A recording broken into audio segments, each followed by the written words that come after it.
So how can it be, given those circumstances, that the Prime Minister had agreed a text with Mr Varadkar from Ireland, a foreign country, and they'd agreed a text, and the deal was that it should not be shown to Arlene Foster and the Democratic Unionist Party until they were on the verge of signing it? I mean, Jacob, when quite rightly Arlene Foster vetoed this whole idea of separating Northern Ireland off and giving it a different constitutional position, you praised Arlene Foster, didn't she? Oh, yes, I think Arlene Foster is the new heroine of Brexit because her intervention was extremely important. I'm afraid the Chancellor's comments, which I only heard in full when you broadcast them a moment ago, yes, fail to understand the law that the House of Lords, in a very good report in March of this year, set out quite clearly that when we leave, under Article 50, if we don't have a specific agreement making provision for money, we owe them nothing under UK, international or EU law.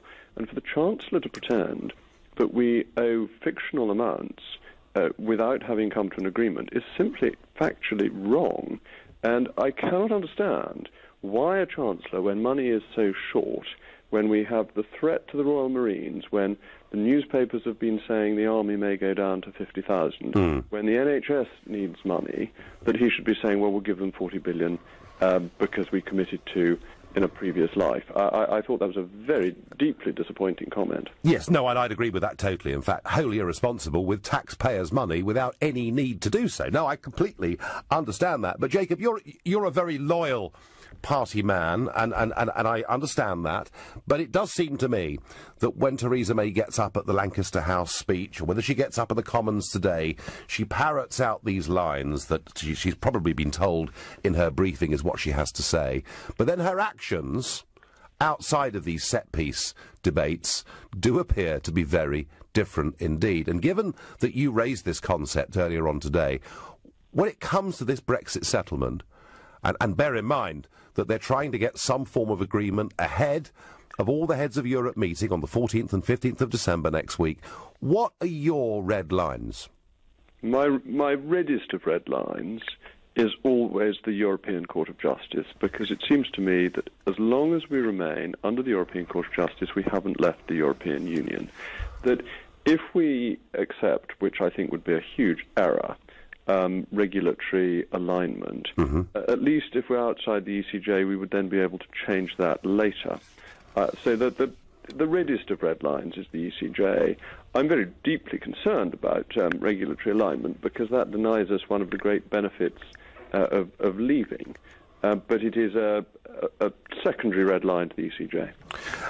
And if they say to you, well, Jacob, don't worry too much about it, the ECJ will only have jurisdiction over this country, over the rights of EU citizens, and maybe a few laws, just for a period of 5 years, and after that it will expire. How would you respond to that?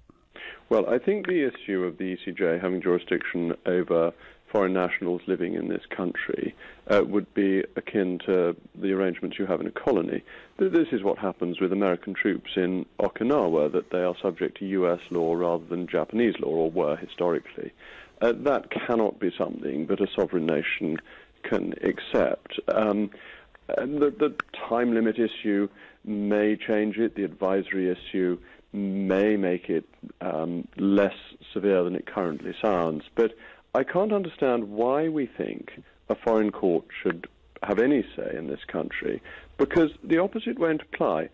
British citizens' rights in EU member states will not be protected by the British court for a 5-year period, so why should we accept it in return? Well, perhaps you better go and knock on the door of number 10 and explain that to the Conservative government, Jacob, because my views have been made clear, both publicly and privately. I wouldn't worry about that. Whether they take any notice is another matter. And how far away are we from 48 backbenchers giving their letters to the 1922 committee and a challenge to Mrs May's leadership? I think a long way. I'm still supporting Mrs May. I think that her Lancaster House speech is a very good basis for leaving. I think she is overwhelmingly the best leader we could have to get us safely to Brexit. So she genuinely has my full support.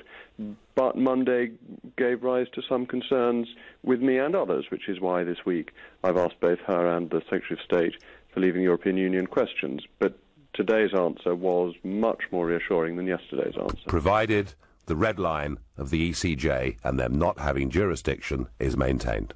That's absolutely right. That is a key red line, and I imagine it is for you as well. Absolutely, and for 17.4 million people, Jacob, right. who voted Brexit, yes. and they don't want foreign courts ruling over us. Jacob Rees-Mogg, thank you very much indeed.